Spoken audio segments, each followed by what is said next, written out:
Good evening and welcome to Wisdom Wednesdays. I'm your host and moderator, Carol. And as always, we have with us Kyra, Soraya, Selvi, Kamini, Fazana, and Amina behind the scenes. So guys, today's topic is loving kindness as the way forward. As you all know, last week's subject was about voting wisely, using your vote to make it count. And I think lots of women had great hope, and they reached out to the masses and asked for a vote, at least one vote for a woman. Sadly, it didn't materialize. And I think a lot of women didn't vote for women, which is to me quite shocking, because I think we understand each other so much more.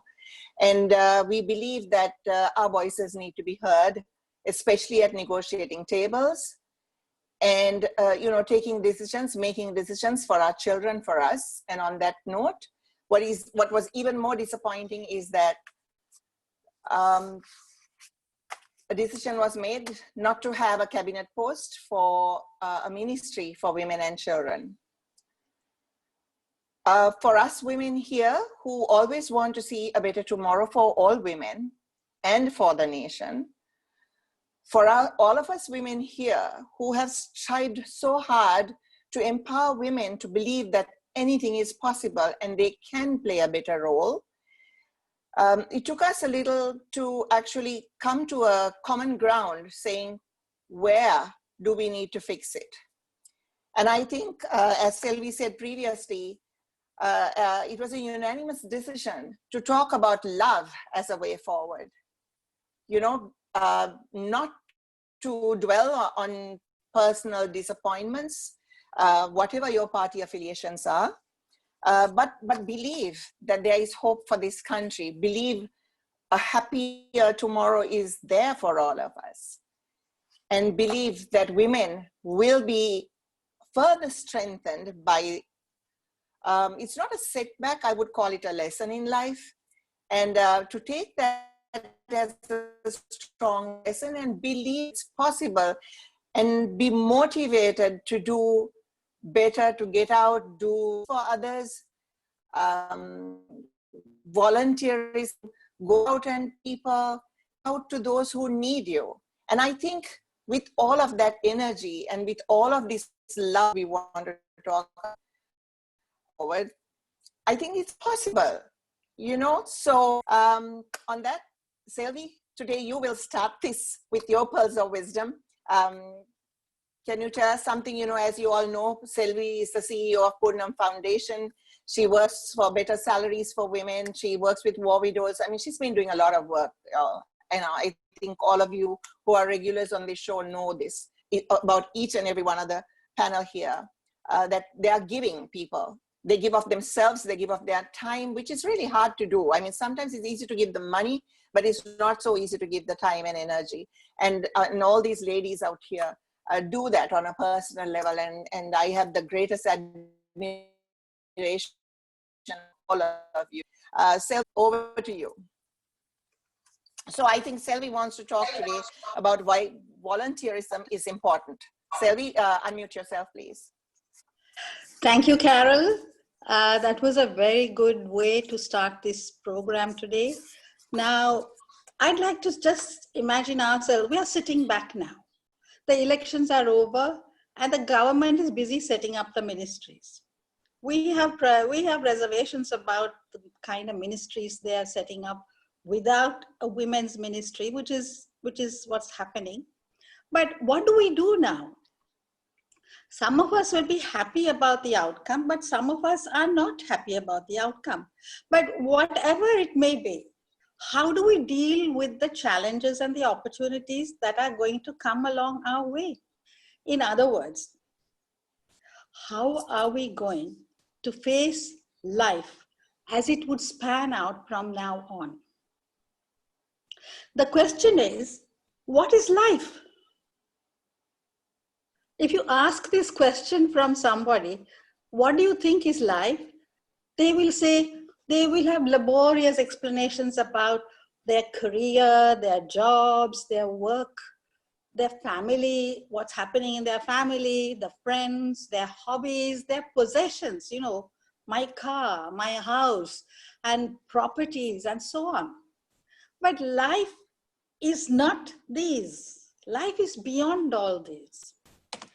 If you take away all of these things from you, your family, your possessions, your career, your education, your talents, your everything, what remains is life. And for this life, what is happening in our country is conducive if we are able to mix it or bring in this loving kindness into it. In order to have a fulfilled life, one important way forward is loving kindness. Because loving kindness is an energy that emanates from you to the universe itself. You know, it's not just for the person next to you or for the community next to you. It is a universal energy. It has the power to transform negativity, evil, hatred, and violence into positive energy. It can heal, create well-being, create happiness, peace, and harmony. You know, this loving kindness, you must equate it with the political power that has now come into place. It is as powerful as that. Loving kindness is very, very powerful.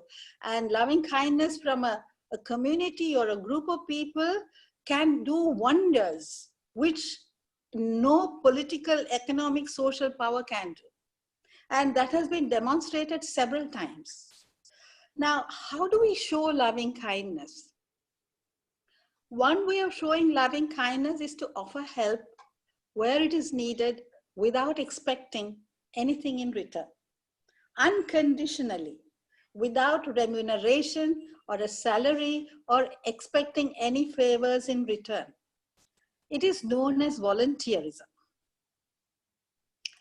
We have been used to a society in which everything is priced and paid for. We are driven by calculations about what will we get out of this situation or the effort we are putting into it. You know, we looked at rivers as things to use, and they are dried out.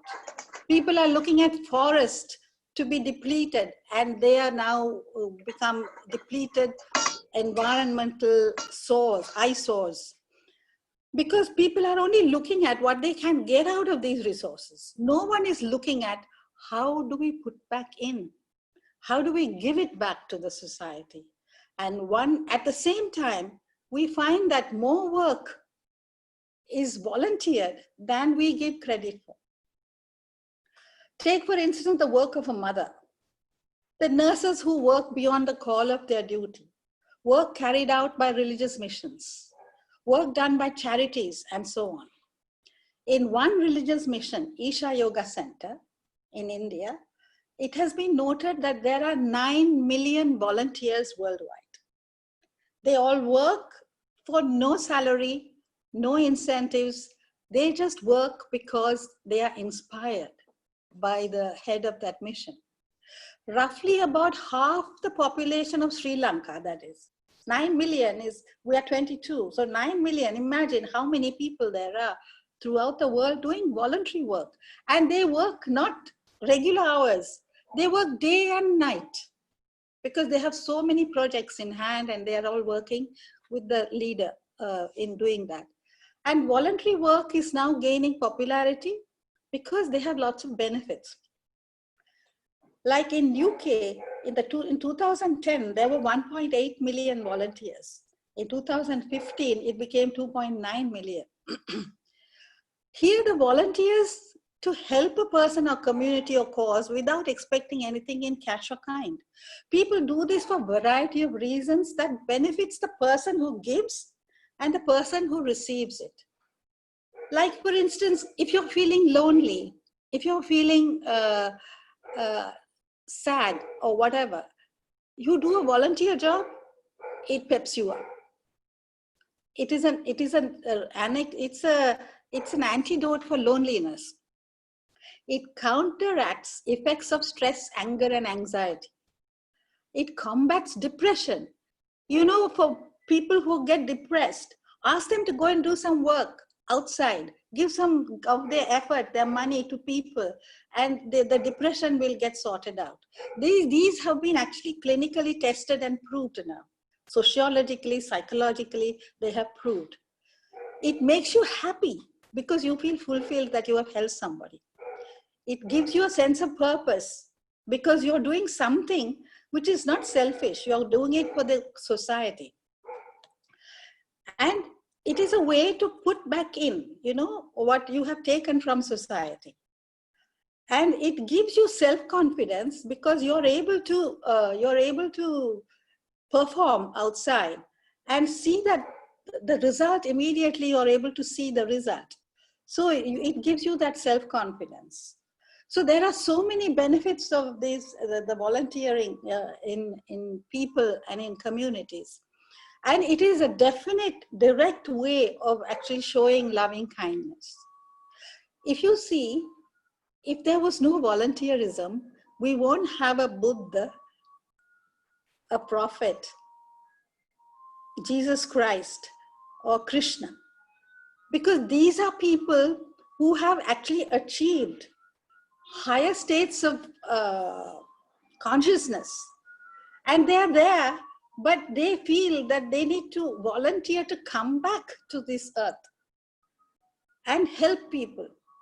So this volunteerism is actually universal, and it is actually, it is the gist of our good living, our well-being. So I would just conclude by saying, please, if anyone is able to do some volunteer work, go ahead and do it. It doesn't have to be full-time. It doesn't have to be every day. It doesn't have to be, you know, on a regular basis. Wherever you can, if you are actually working and earning your living, then you might say, I don't have time to do it. No, on your way to work, there'll be somebody who will need some help. You can just give a helping hand. In your workplace, there'll be so many people who need help. They'll come and talk to you. Talk to them, help them to get over their problems. That's volunteering. It's actually volunteering. So on the road, you make an old lady cross the road. That's volunteering. So volunteering is not restricted to joining an organization or a place and then sitting and doing work. So volunteering is actually every day, at every minute, every second you can do it. And I would strongly propose that people find spaces, slots to do some volunteer work somewhere, someplace. Thank you. You know, Selvi, I think, thank you for that, you know, bringing that to light. We think too much about our own problems. We never take the time. I always say, stop and listen to the person next to you. Sorry, somebody has a dog who's barking in the background. Maybe, thanks a lot. So yeah, if we stop and think about the problems the person next to us has, they probably have worse problems than us, right? And so then you have some empathy for that person rather than feeling sorry for yourself. And it's not all about self.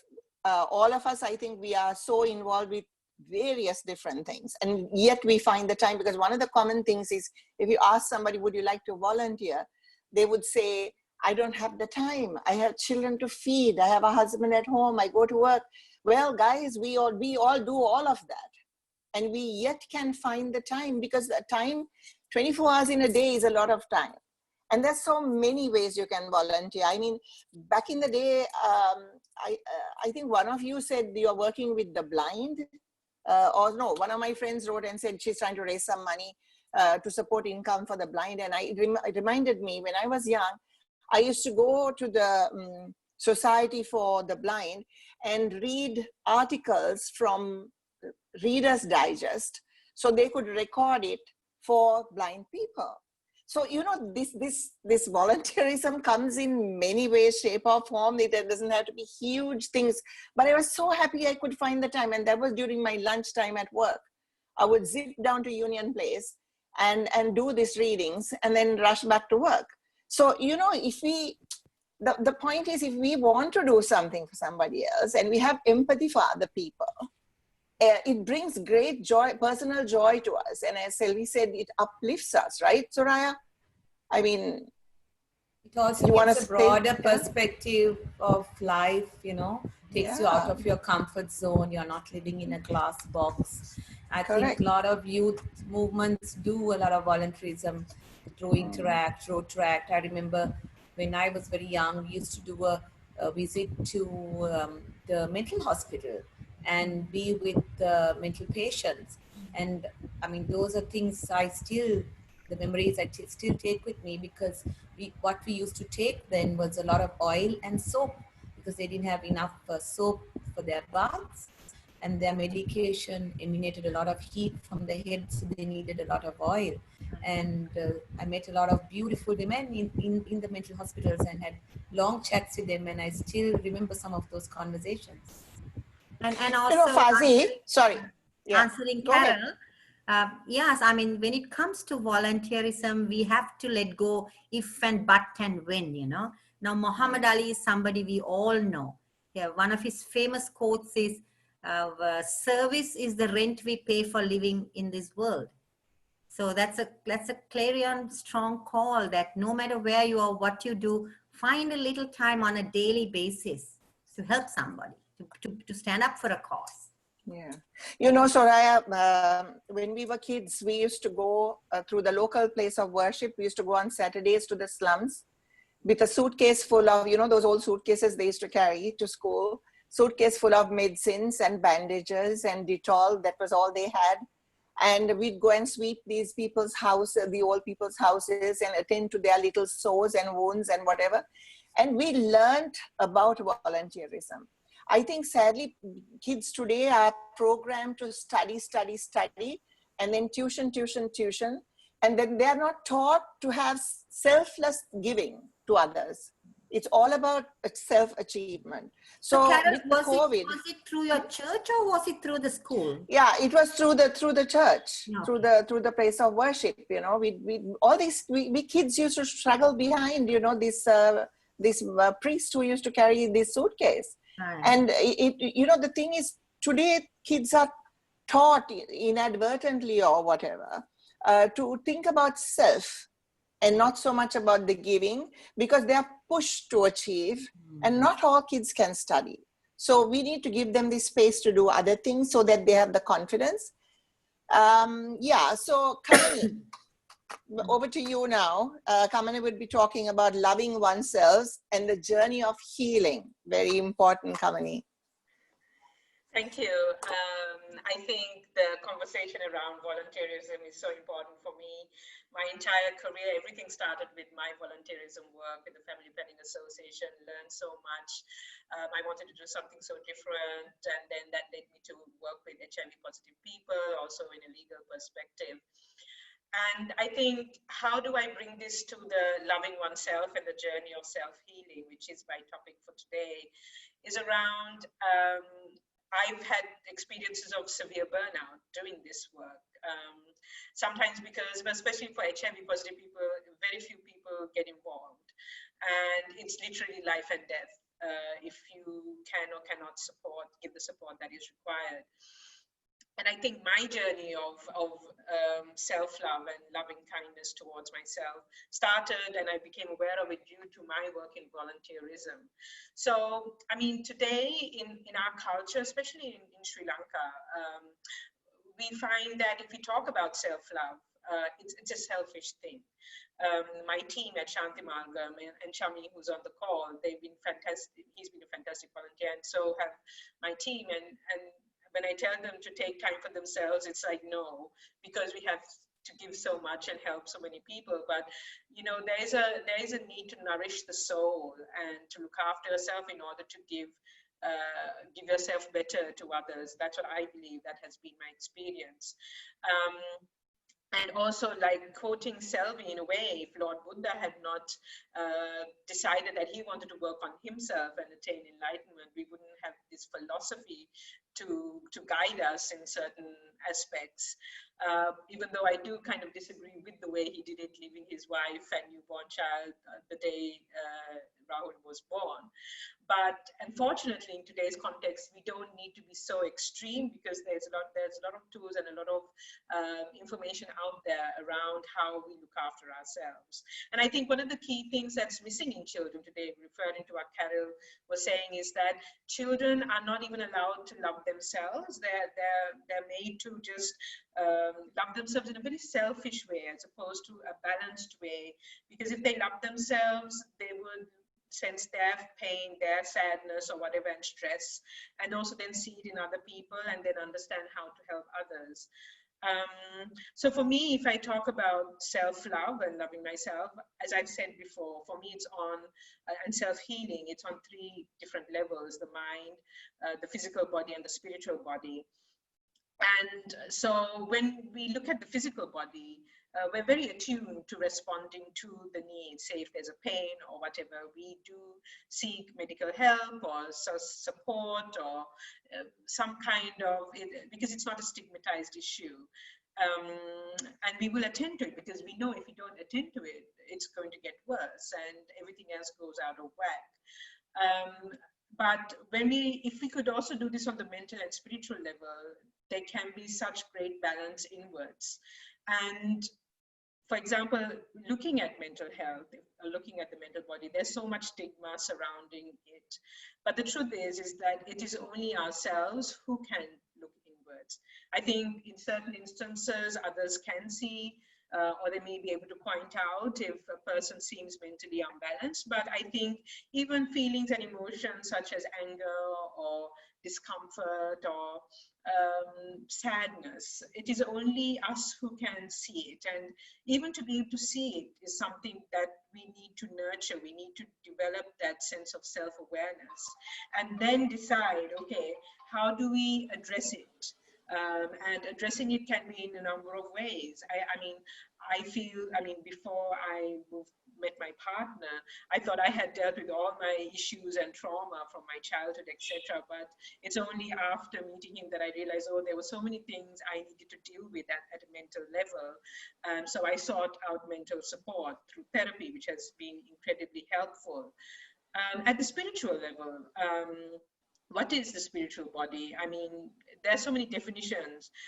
For me, I would say the connectedness, a sense of connectedness with everyone and every being around me, with nature, with energy. And even though we are all born into the world with this original sense of spirituality, for a lot of people, it's really, whittled down through social and cultural and gender norming. We're not allowed to get to this self, the spiritual self. And so actually, in a sense, when you're working on the spiritual body, you're actually trying to remove these layers that have been added. And for me, how have I done this work around my spiritual body has mainly been through working on my chakras, using Reiki as energy healing. And it's led to a deeper sense and positive feeling towards the universe. And when I'm not spiritually balanced, or when I feel, and when it doesn't feel right, things are not flowing, and I feel discomfort, and then I will generally go for a walk in the forest, or I'll ask a friend to do healing for me. So when I feel the balance of all 3 bodies, the sense of connectedness with everything and everything around me is just amazing. And I feel a greater and deeper sense of joy in what I do, everything I do. And it helps other people also feel the same way. And I think if I were to end at this point, I would say key things for self-healing would be around being self-aware of your condition, where you're at, being compassionate towards yourself. It's not bad to do that. And listening to yourself, and also setting up boundaries. And I also firmly believe, like Mahatma Gandhi said, changing the world actually starts from within. So that's where I'll end for the moment. And yeah, those are my thoughts. Yeah, Kamini, Selvi too talked about negative emotions and negative energies and how we can make them into positives. In your journey of healing, as you were talking about it. You know, a lot of people were left with some sense of maybe frustration or helplessness in how things are operating around us in the country. You know, and we always look for a scapegoat to blame. So how do we deal with these people? You know, you also talked about Reiki. I think some people are not very open to alternate sources of healing. And, you know, my take on that is, if it's not something that's going to hurt me, why not give it a shot, right? It can only either be a good thing or, you know, leave you where it is, right?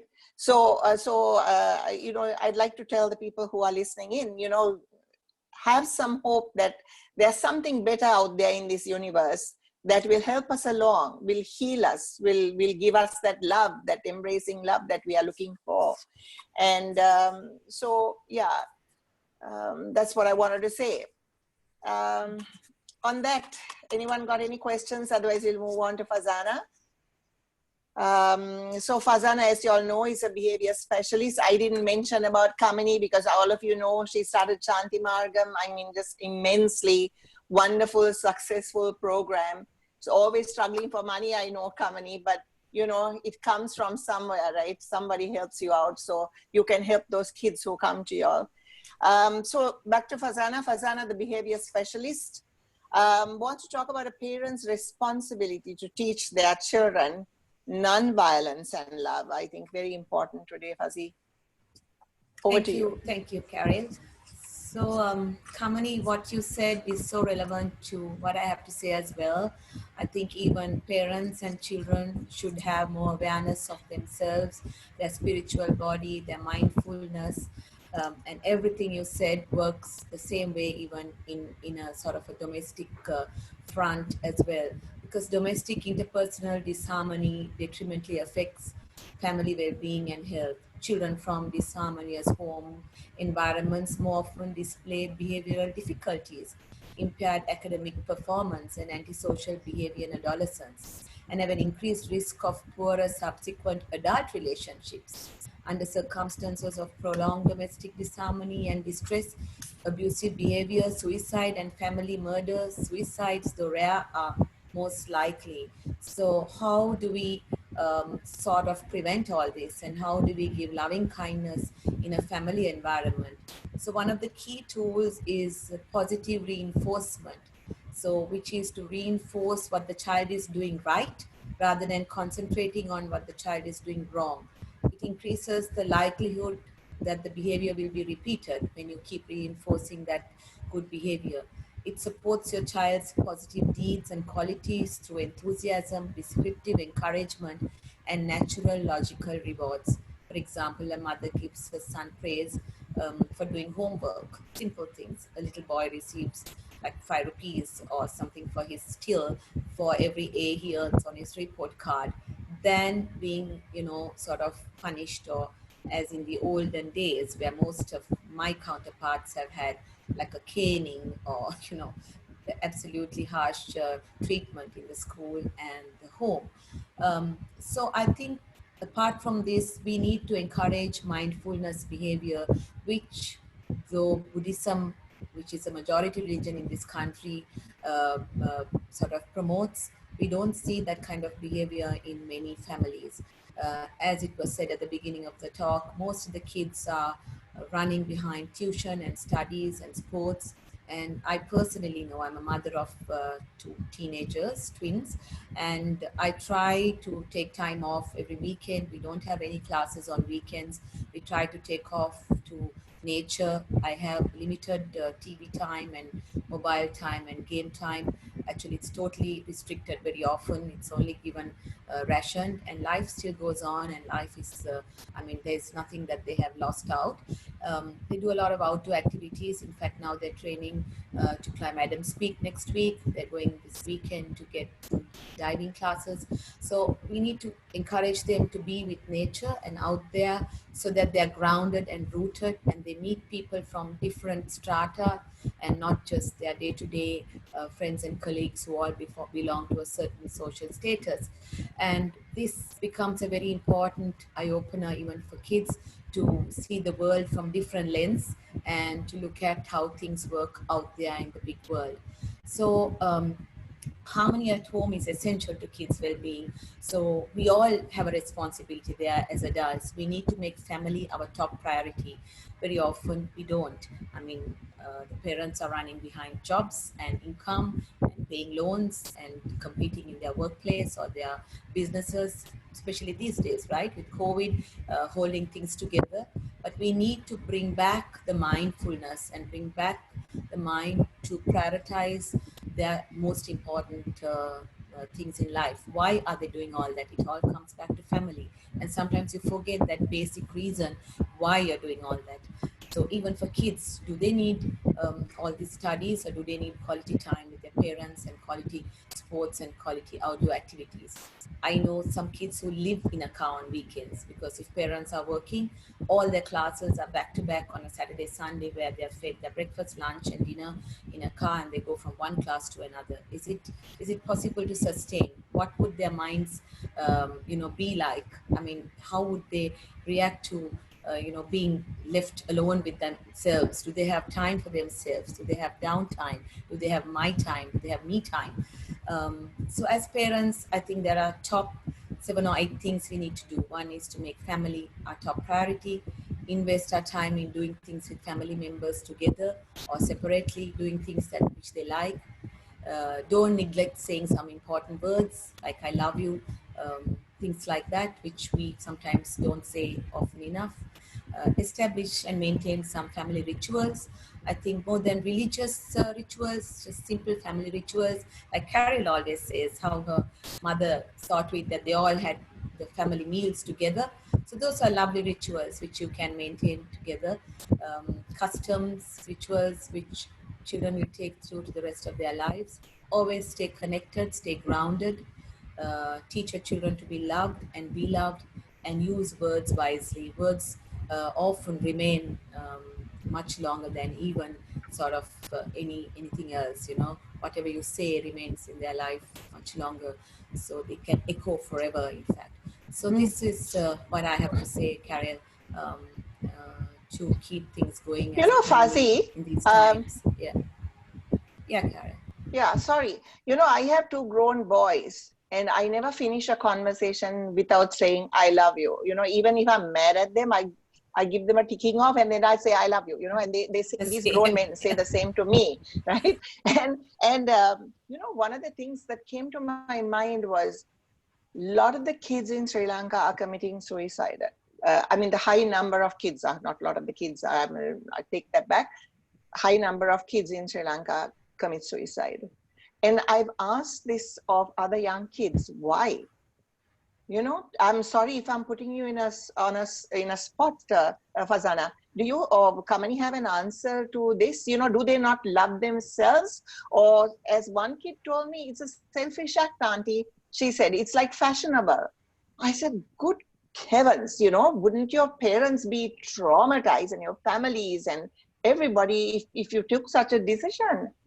And she said, it's like an easy thing to do now, kids. So I just didn't understand what she was saying to me. I mean, she was 17 years old and she said, it's like fashionable to commit suicide. I said, what is that? Well, through Shantimagam, through our work, what we found is that there's such a sense of loneliness among children and youth. There's no space for real connection, and even with their parents. And despite us talking about suicide, we don't talk about attempted suicide and self-harm. And that's also quite high. And we say that suicide is a cry for help. It's I want someone to listen and see that I'm around, that I'm here. And for younger children to turn to it, it's more than fashion. It's about wanting to be heard and seen and cared and loved, because as human beings, we are a lot more than just going, as Fuzzy said, from class to class. And especially if you're of a sexual orientation that isn't the norm, you find that suicide rates or attempts for suicide are much higher, as for some of my friends who are from the LGBT community. So children are lonely. Watching TV isn't helping. It's communication, knowing that someone's listening to them. And also the upbringing, no, Kamani? I mean, a child is like a piece of clay, right? You can mold them. So if you're molded wrong, like brainwashed, you know how it happened with the child soldiers, the LTT, right? I mean, why would they go and do that? They had no sense. They're not grounded. They don't know reality, because they believe that the reality is the reality that they have been molded to. So they may think this is the life, and then suddenly there's this lonely moment because there is no connect. They've been just mechanized, going from class to class, having a bondless life at home. And then, you know, there is this big vacuum in their life. Yeah. So they had this question as well, and they say a lot of the kids are from privileged families. What does that even mean? So they're given whatever they want, but yet they do it, you know what I mean? So there is no real solid explanation on that, except I think parents staying more engaged. I mean, I don't blame the parents when it happens. It's just that perhaps there's a disconnect where the kid doesn't feel comfortable enough talking to the parent, or is it that they don't feel loved enough, or do they feel that they don't live up to expectations of other kids their own age in the achievement sector, right? Selvi, yes, you want to say something. You're muted. You're muted.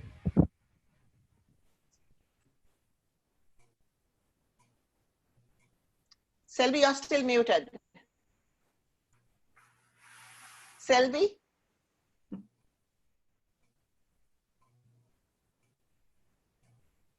While Selvi's struggling with the mute button. Yeah, somebody had mentioned here, Kurnagal has one of the highest suicide rates in the country. The city is considered to have a high education level and literacy. Isn't that shocking, guys? Someone else had mentioned that local TV soap opera, that of course I really find abominable. A lot of the soap operas that are produced locally, there's lots of fighting, yelling at each other, especially in the vernacular, you know, in the Sinhala language, or, you know, in the Tamil dialects. You find parents and, you know, people fighting on the street corner, and then the kind of language they use and the way they portray themselves, you know, I think they need to also look at themselves and say, we need to change this tactic to set a better example, because kids can be easily influenced, as Fuzzy said. I think Selvi hasn't been able to unmute herself yet. So while she's looking for her mute and unmute buttons, Soraya, you know, you guys, Soraya, she does so much volunteerism. She's a lawyer, she's an activist. There's a lot of work to help and support other people. I mean, a few months ago, I got a call from Soraya saying, I want to build this school, you know, a building for this particular school. I mean, this is how people do their own volunteering on a quiet level. They don't talk about it. You know, the only reason we sometimes talk about it is because we need to raise funds. And if we don't talk about it, nobody knows the kind of work we do. So Soraya wants, he says, kindness is my religion, and embracing kindness. Soraya? Thank you, Carol, and thank you, everybody. It's such a rich conversation. I think I just want to add a little about kindness and religion, because as we all know, religion is a latent source of conflict. A small triggering event can escalate that conflict. And we have witnessed this all over the world. Take the conflict in Israel-Palestine, the Sudanese war, the early Muslim conquest, the Lebanese war, and the Boko Haram, and even in Sri Lanka, small as we are, the Easter Sunday attacks has triggered so much negativity. And I think if we don't really be mindful, we might move away from loving kindness towards one another. So what is kindness? I mean, for me, kindness is at the core of us. It's a core human's value.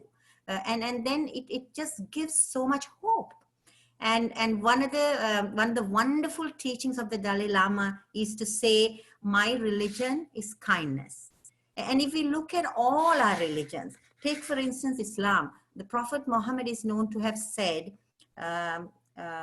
those of us who are not kind have no faith. So don't just brag about faith. If you're not kind, you're not a person of faith.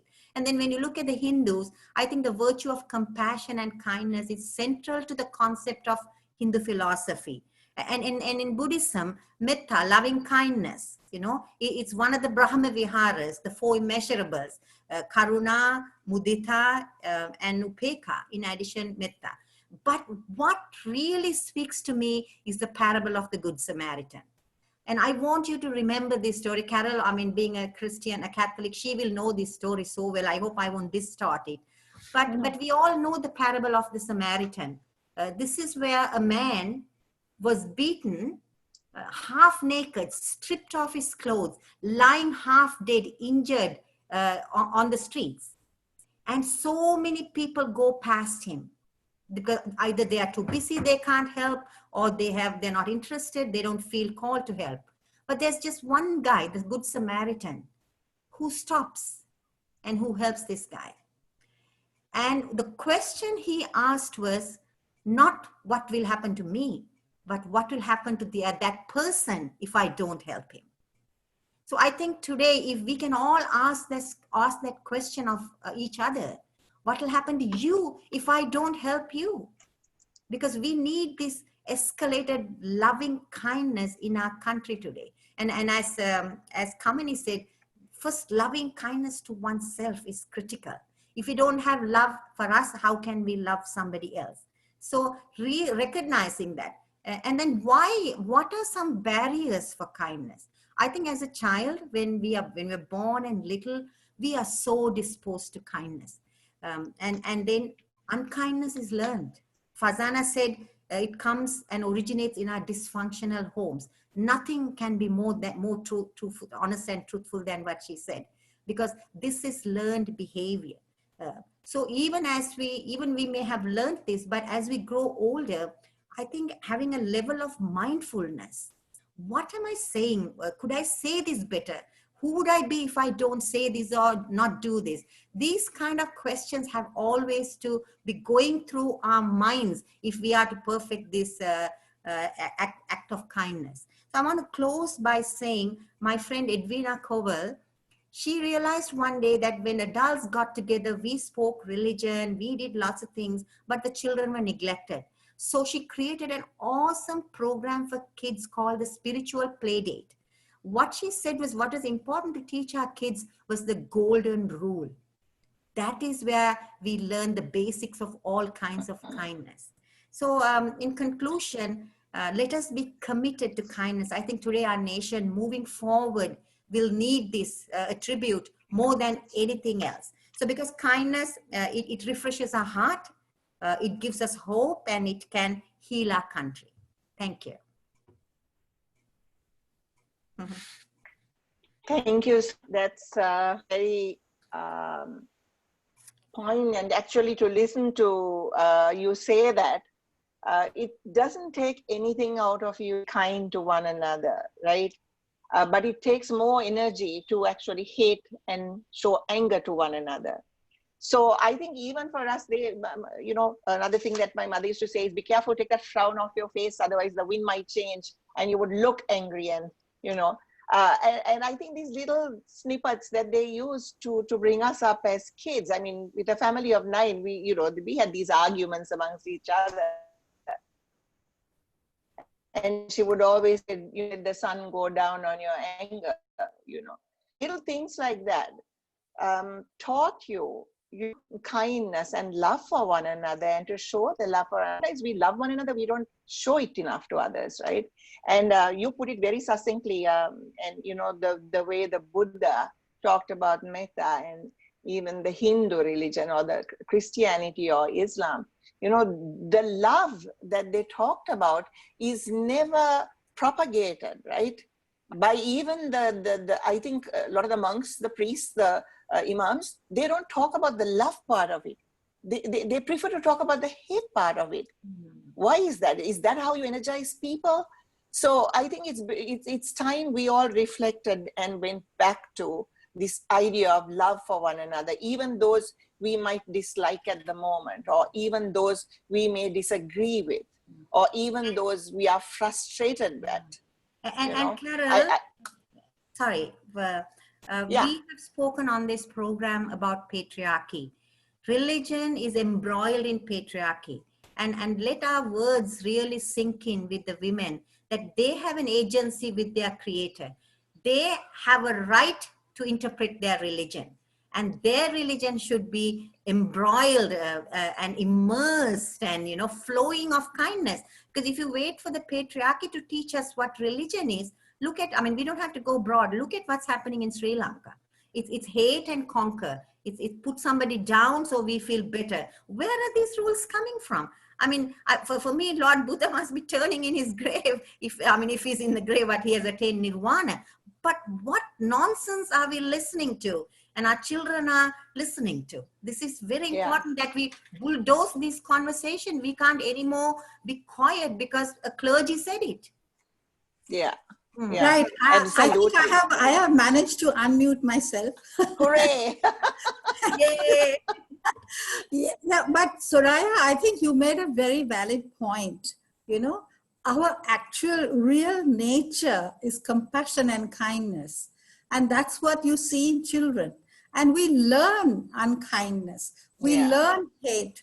We learn all these negative emotions, So when we go touch that inner self, all these negative emotions get transformed. So I think we really, for us, the way forward is loving kindness, not just for us, but for the people, for the community, for the country, for the future of Sri Lanka. So I would say this, but coming back to the suicide that Carol was talking about, it is a very frightening phenomenon, because even, not just Sri Lanka, this is common even in India, where in 2019, 10,000 primary school children committed suicide. Now, why primary school children? Secondary school children. Secondary school children, it's very important. Why secondary? Because secondary school children, the competition has started. They have to appear for exams. They have to pass. There is so much pressure from the family that they should pass and get their grades and get on to whatever course they want to get on. And that is very, very, very difficult for those children. And then Farzana made a very good point. They are made to go through these tuitions and the studies all the time without concentrating on connections and nature. See, these are two things that are very important for children, nature and connections. And this is where I think Farzana was saying that she did some volunteer work when she was younger. And those things have actually formed her as a person she is today. But how much volunteer work do the children do now? How much of nature do they imbibe into themselves? I think these are very strong reasons why these children have gone the way they have gone. And it's really a pity that our future generation, our children, our future generation are not being deprived of the main thing that life has to offer to them, which is connections with other people and also connections with nature. Yeah, Selvi, my husband used to tell the kids when they were, in their teens, it doesn't have to be about study. If you want to be a ditch digger, be the best darn rich digger you want to be. Thankfully, they didn't choose that. As a mother, I would have worried about it. But, parents have to decide, understand that not all kids are cut out for studies. They might do much better volunteering, or they might do much better in an artistic forum, or they do much better doing something else. We can't push all the kids to achieve because your neighbor's kid did it. So yeah, I think, we have to go back to this love and kindness and caring that we show. I mean, you can't just say parents don't care about their children, they do. But we have to show that care to the children so that they learn differently. Kyra. Sometimes, Karen, just to add on this, sometimes I feel parents lose that focus. So that's where mindfulness comes in, to bring them back to ground zero because of this rat race and the pressures of life. Exactly. When you have a child, you have to be accountable for the child. Even they're so irresponsible that they even, marriages break up. If they really were accountable for a child, they'll make that effort. That's true. And also, I think we need to add that the education system is made for economic gain for the country. Exactly. I think the education system here, that whole, absolutely, all that. So, they need to remove half the studies that they do. It is so irrelevant in today's terms, right? Use the ones that are really relevant, and then teach them other things, kindness and volunteerism and all these other things, right? Kyra, sorry, rushing to you now. Kyra was going to talk about loving the Buddha's way. Kyra? Yes. Kyra is a mindfulness teacher, meditation teacher, and former bhikkhuni, all the pearls of wisdom. Kyra. Thank you. So appreciating our sharing tonight, which has a different quality than our other shows. I feel it's a bit more kind of inward and reflective. So, I just wanted to say, first of all, some good news in the realm of women in politics is Kamala Harris being named vice president candidate for Biden in the US, and just uplifting her as a woman of Jamaican and Indian descent. And that's very significant, that probably a first, that a woman in the US, but also globally, is being asked to step into that kind of position of leadership. So I just want to say, let's celebrate that. So with loving the Buddha's way, you all have said it so beautifully already, this call to love ourselves and to extend love to others. What I'd really like to tell you about is a story that has moved me greatly recently. And it's about, as we are on the other side of this election, how we, and this focus on volunteerism that we began with, that, all of our actions that we do, they matter no matter the outcome. Whatever comes of our actions, in the present time, we may see that, oh, well, we lost, or the things we wanted to have happen in the country didn't happen. But none of the actions that we have been living and manifesting have been wasted. So we do things that we need to do regardless of what happens, right? Because we can't control how life is going to unfold. But in the larger scheme of things, those wholesome, compassionate actions are not wasted just because the outcome we wished for in the immediate term hasn't come to pass. So I want to tell a story about this. So this week, I think on Sunday, was the commemoration of Saint Teresa Benedicta of the Cross, also known as Edith Stein. So she was a well-known German Jewish philosopher who became a Carmelite nun after reading the autobiography of Teresa of Avila. And she ended up being killed in Auschwitz during the Second World War. But there are stories of her being on the train to Auschwitz, radiating peace and love. So parents were too depressed to take care of their kids and feed them because they knew they were all going to be gassed. But she joyfully fed these children. She washed them. She served all the children, making sure that they knew they were loved during the last few days and hours of their lives. So she wasn't thinking about, you know, this is why do this? It's not worth it. We're all going to perish. No, every moment, all those tiny moments of loving kindness, they matter, and they are still out there in the universe, no matter what, you know, interruption might happen that is beyond our control. So I just wanted to invite us to just take a minute and actually practice loving kindness towards ourselves, towards those we love, towards all beings, without a sense of, you know, attachment to outcome. And really, you know, there's so much wisdom in all of what's been said here today already, that, you know, this kind of love really does penetrate, and it does shift. It does have the capacity to change hearts and minds. And what it really matters, what is in each of our hearts and minds, and what we do when we go out into society. So let's start there.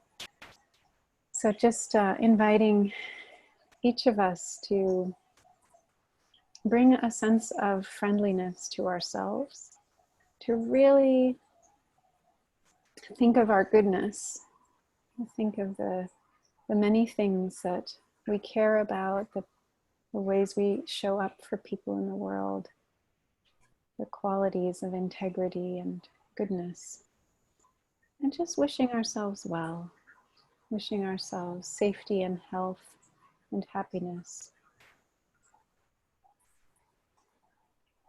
And then picking someone that you love, someone that you care about, a mentor, a friend, a relative, and wishing them well in the same way, sending them love. May you be happy. May you be peaceful. May you be healthy. May you be strong.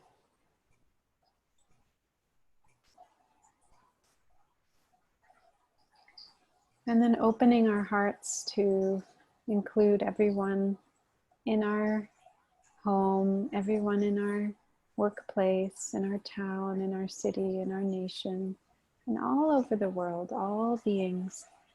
May everyone be safe. May everyone be healthy. May all beings be happy, and may they live with ease. Thank you. Oh, you're muted, Carol. Carol, you're muted. You have to unmute. Oh, thank you, Kyra. That was beautiful and quite unusual for our programs, guys. But as you all know, Kyra is a calming force. And so hope she brought some healing to each and every one of you listening in today. Talk is cheap. We need to act. So when we go home, maybe we will, you know, look and reflect and be better and kinder to us, starting with ourselves, right? Selvi, you want to do the closing today? Thank you, Carol. I think this has been a very inspiring session, very different to our previous ones. And I think Kyra has sent out so much loving kindness through her last few words. I don't think I have anything more to say above that. But thank you so much, all the ladies. Today has been a wonderful experience. And thank you, Kyra, for that loving kindness, which actually touched my heart. Thank you. Yes. Thank you very much, guys. On that note, I hope you are healing inside and loving yourselves, and share that love with everybody else, okay? This is really a strange show for us, guys, but you know, this is the other side of us, right? So our next show is on the 26th of August. Log in at the same time, 7 p.m. Pass the word around to join the Wisdom Wednesdays women. We are not just a fiery crowd. We have so many facets to us. log in, share your insights, and also listen to what we have to say, perhaps, so we have a nice dialogue going. We ask you to ask us questions. Unfortunately, we have comments from you all, and most of you agree with what we say rather than ask us questions, so we just bat on. We are on Facebook live stream, we are on podcast, we are on Instagram, we are on our Facebook page, Wisdom Wednesdays. Thank you from the bottom of my heart and all the panel here, because I think this is a very important talk we had today, a discussion we had today. So thank you very much for joining us. Please join us on the 26th of August at 7 p.m. Good night. May God bless you all. Stay safe.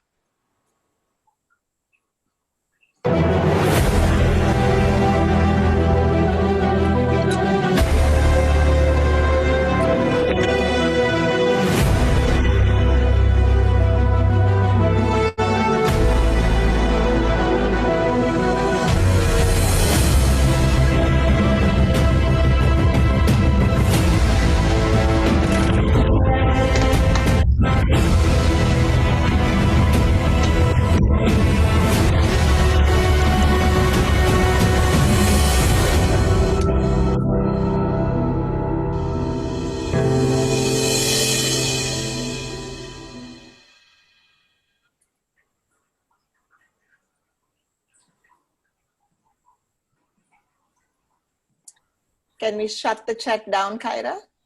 Yeah. Shall I close out the meeting and we join again, or? Is that the better thing to do? Okay.